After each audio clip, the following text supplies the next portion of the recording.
Ang tigdas usa ka makatakod kaayo nga sakit.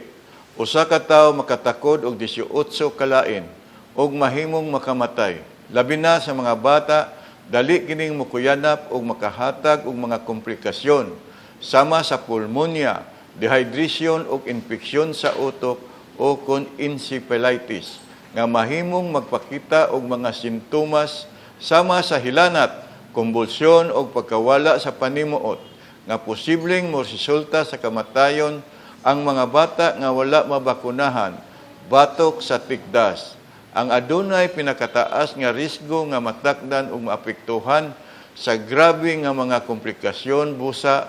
Importante kayo ang bakuna aron malikayan ang tigdas o maprotektahan ang kinabuhi sa inyong mga anak. Pahibalo sa tanang ginikanan, sa maabot nga Enero 19 ngadto sa Pebrero 13, dalha ang inyong mga anak nga nagapangidaron og 6 ka bulan hangtod sa 5 ka tuig sa gitudlong vaccination site o pinakaduol nga health center alang sa measles supplemental immunization activity. Libre kini og walay bayad. Luwas og importante ang bakuna para sa proteksyon sa inyong mga anak. Sa panglawas sa katawhan, kauban taoy!